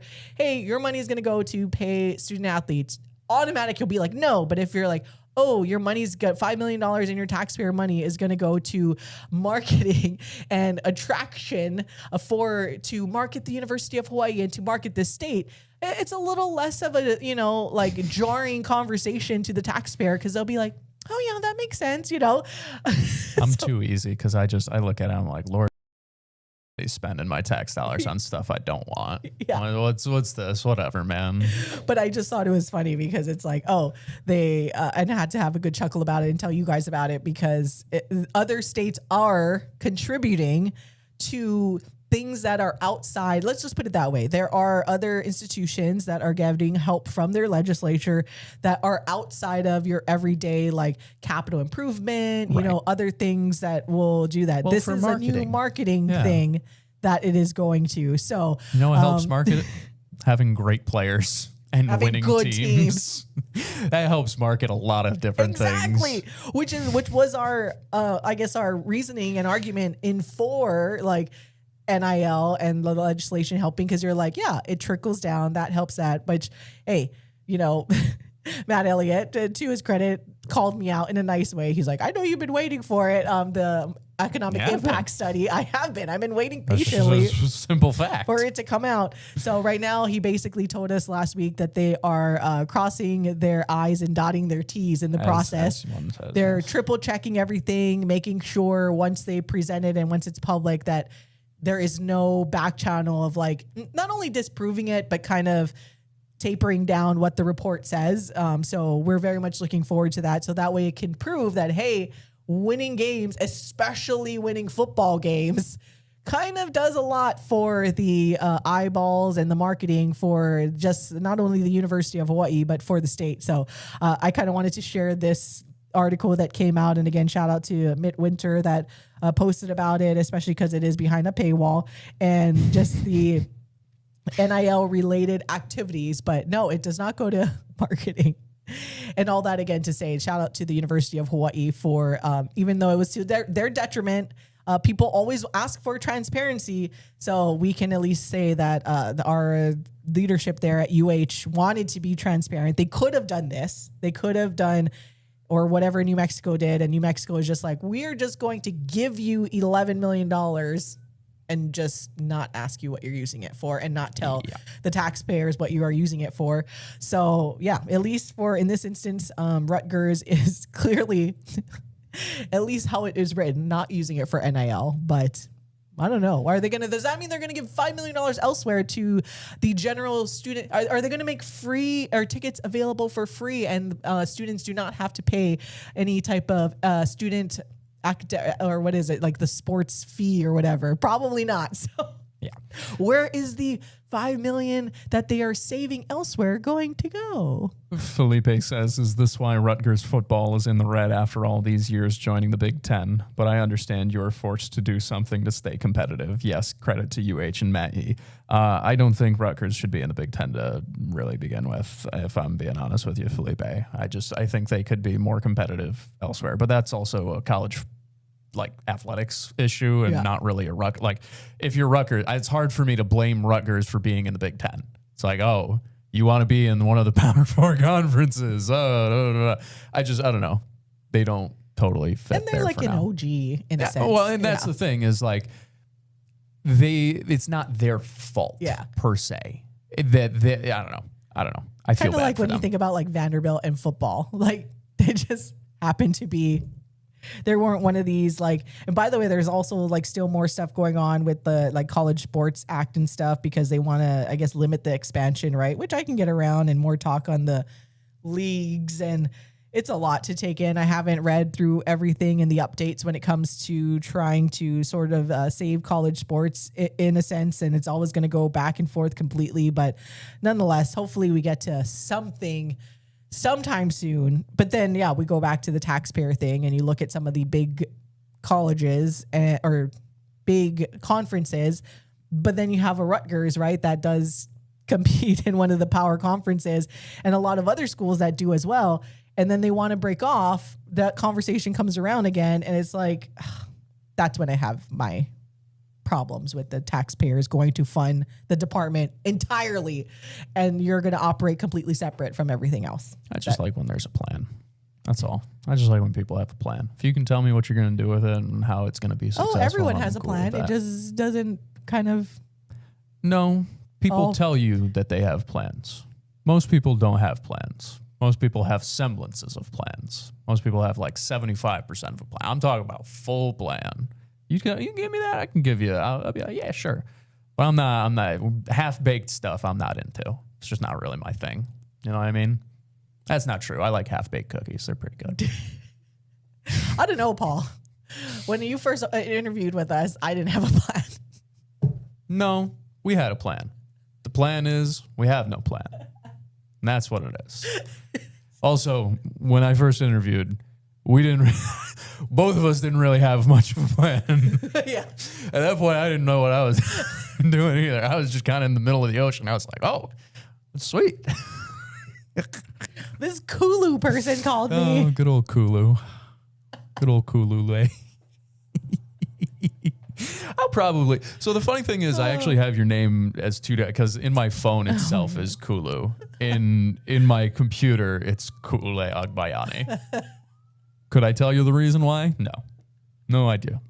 I could. It's far too lazy. As soon as I put your name being General U, into my phone, it will not change. My wife, who now legally has a different last name. Yeah.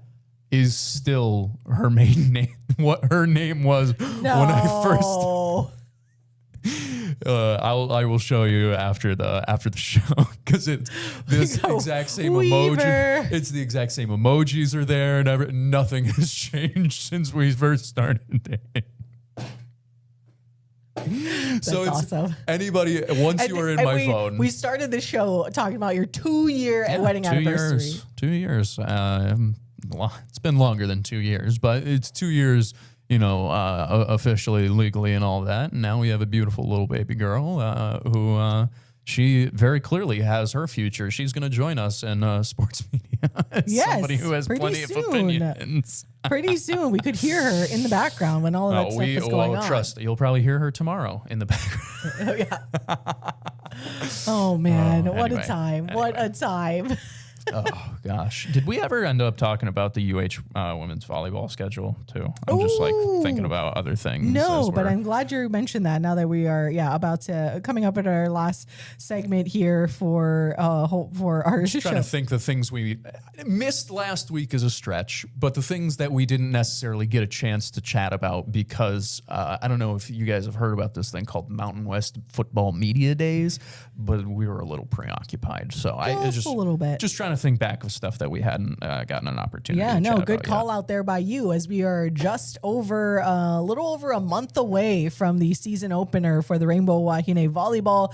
The team, again, the start of the Joshua Walker era here in women's volleyball. And it's so funny. I remember when I was talking to Matt Elliott when we were doing the interview, it's just, has to click in my head because as the interview was going on, I had asked him women's basketball coach. And then I said men's volleyball coach because you associate Joshua Walker with the men's volleyball team as he was one of the stars on this team when he played. And then it's like, got to switch over the brain. Yep. Women's volleyball coach. No, I just said basketball. Women's volleyball coach. But the Joshua Walker era, again, August 28th against Georgia Southern. Probably the one. And then the game 2. This is what gave me the chuckle. I mean, like there are two main things that were pretty awesome when they first came out. I think we had talked about when the Mountain West schedule came out. Yes, we mentioned that. yes. But one thing was, of course, that the second game of the season under Joshua Walker. Where did he just come from? Baylor. Oh, how about we have him play Baylor in the second game of the season in the Hawaiian Airlines Wahine Volleyball Classic. So August 29th, they have a date with Baylor, and then against San Diego the day after, which circulating on the rumor mills when the coaching search was going on was the associate head the coach? associate head coach for San Diego, I remember, was one of the rumored finalists for the job. So I remember we had started to be like, I had done a deep dive into his background. So I did chuckle that the first tournament of the year is like, hey, here's the guy who almost was your head coach maybe. And here's the guy that is your head coach, the school that he just came from. Gave me a good chuckle. Also, Georgia Southern, like, solid enough program. Like, this more than anything, and we'll get into the rest of the schedule, but more than anything, like, when I first saw the schedule, I was like, oh, this is a pretty killer schedule. I am curious how much say Joshua Walker had in it, not because I don't think that he wants to be active in scheduling, but because of when he came on. I wonder, did they have some of these already in place? Did some of the previous, did like Nick or Kaleo, did they focus on scheduling so that Joshua Walker, Coach Walker could, I got to start Coach Walker. I know. So that he could focus a little bit more on the transition and stuff. So I am a little curious about who put together the schedule, because from where games, but you'll get into it further, the entire non-conference itself, like, it's pretty strong non-conference schedule in my opinion, at least from a semi-casual volleyball fan at this point. And I was going to say, one of the other interesting things when we talk about Vegas, now Hawaii does not go to UNLV this year for what feels like every sport Nevada. so far. Really? Oh yeah, in Nevada. I got to look at the other. I gotta look at the other schedules, because I know, like, even with the soccer schedule that came out, sorry, Coach Bud, doesn't go out to Vegas, because it's like Nevada, Reno is too far away from Las Vegas to be able to lump that in there. But yeah, and baseball doesn't go to UNLV this year, so, and football, as we know, plays UNLV here, so they're kind of doing that across the board, I guess, for the first year in the Mountain West, where the matchup that everyone likes to go to, the UNLV Rebels come over here. But there is a trip to Las Vegas for women's volleyball. The Lucky Aces Women's Volleyball Invitational. That is happening September 18th through the 20th, where Hawaii will play Texas A&M, Corpus Christi, Iowa State, and UCLA. So they will go to Las Vegas. They just will be playing in this invitational. Some good news about that as well. Just for, as you're bringing up, Hawaii football is on a bye during that weekend. Just in case people want to go out and support the Rainbow Wahine in Las Vegas, they would not be missing any football game on TV or even in person. They have a bye week that weekend from the looks of it, in between playing New Mexico State and at Wyoming. September 12th is versus New Mexico State. September 26th is Wyoming. Pretty big. I'm just saying. Call out there by you. I like it. Just saying. I know. Listen, we understand that people really enjoy their trips to Las Vegas, especially to support UH athletics. That is the big reason why people like to go to Las Vegas from Hawaii. So I just want to provide them every resource possible so that they understand when is appropriate for them to go and that they won't be missing anything. That, it's just good guy Paul. Yeah, good guy Paul. I like it. There you go. Paul with the coverage there. Let's see. Also, some volleyball news that we didn't get to last week. A shout out and congratulations to Kobe Kanatake, who joins the women's volleyball coaching staff after spending a few seasons at Chaminade. So leaves the very successful program over there at Chaminade to join Joshua Walker and his inaugural coaching staff. You mentioned Coach Kaleo and Coach Nick. Shout out to them and for all they contributed. It was announced on social media last week as well that they are going to move on and will no longer be part of the coaching staff at UH. So we want to, again, say mahalo and wish them all the best in their future endeavors. But so far, just one member of the coaching staff officially announced in Colby Kanetake under head coach Joshua Walker. So keeping things a bit familiar there. I know a lot of people are already asking the question, like, because he was a libero, like, what about like the hitting, blah, blah, blah, blah, blah. It's like, there's still a lot of coaching positions left, everybody. Like, just...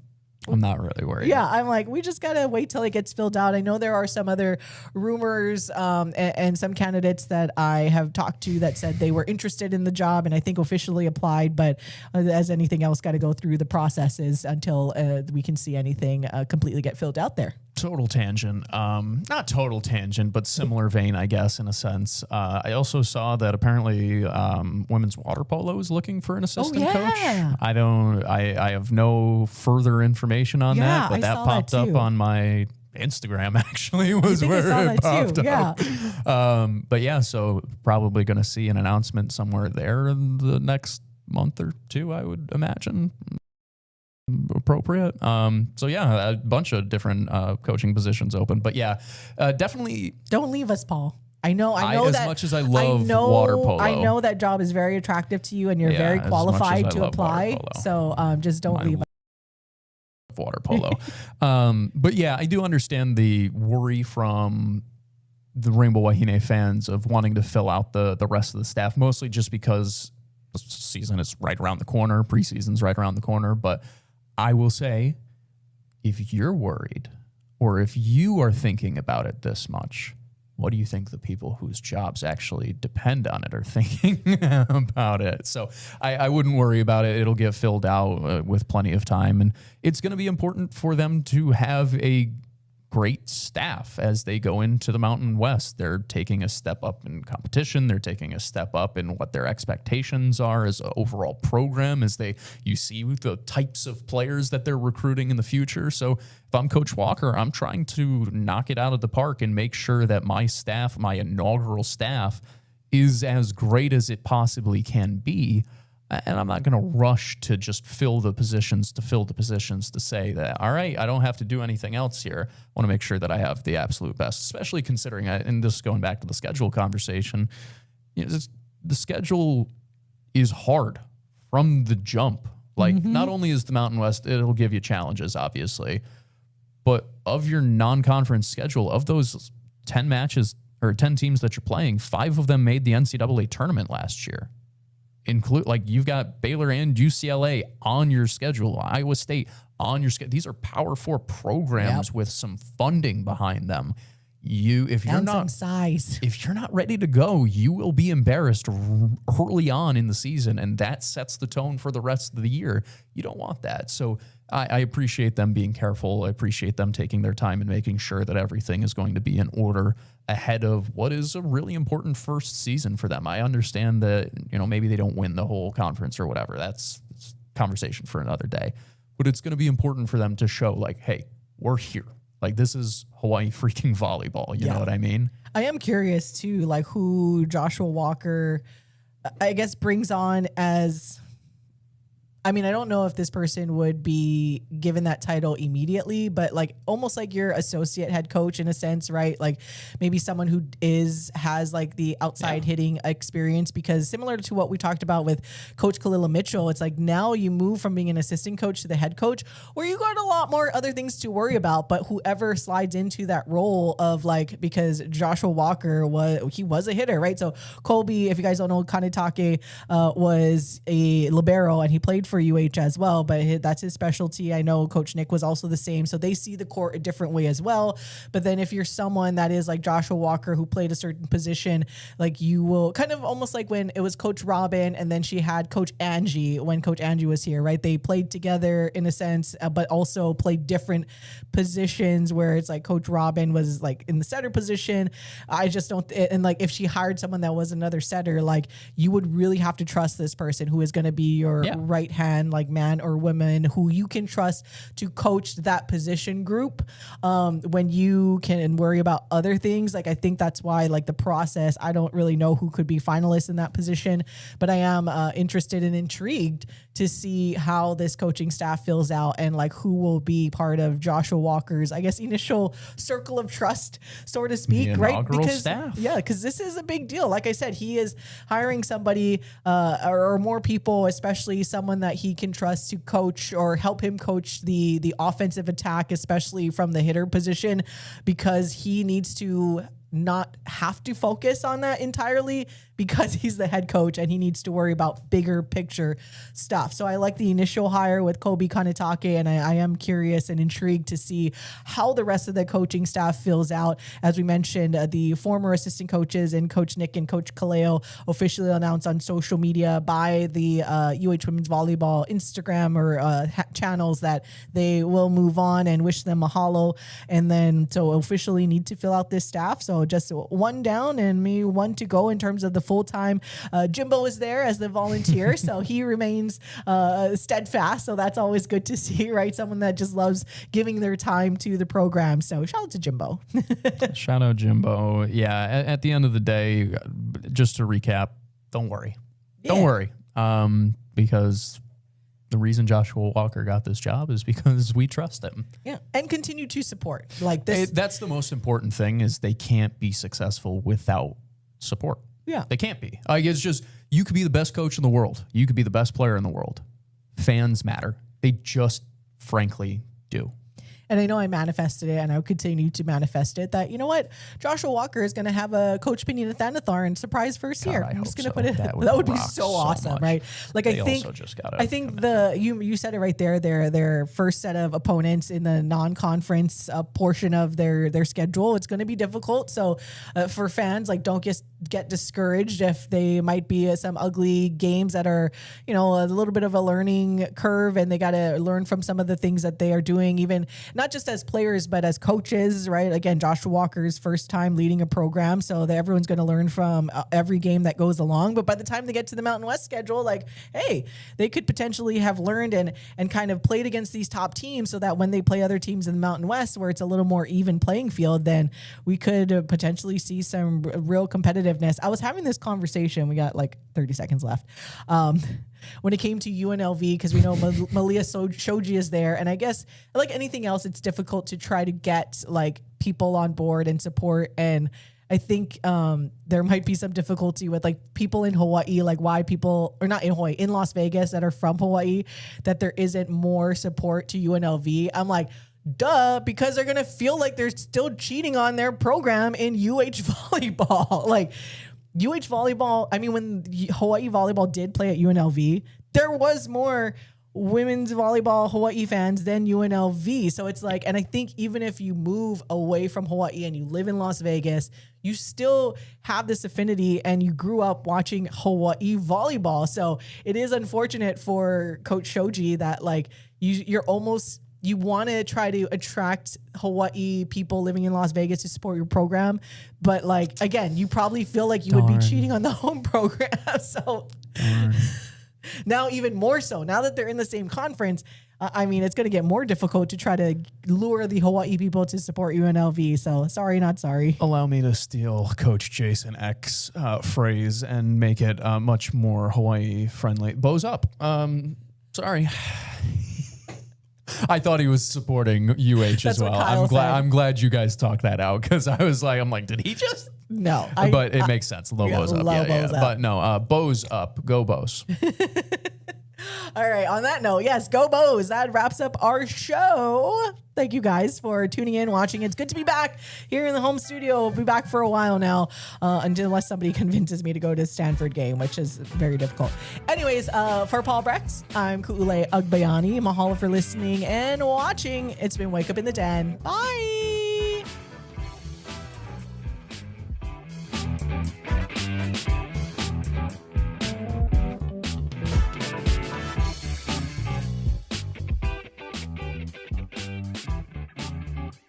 You're listening to the Hawaii Sports Radio Network, streaming 24/7 at hawaiisportsradio.com and on the new Hawaii Sports Radio app.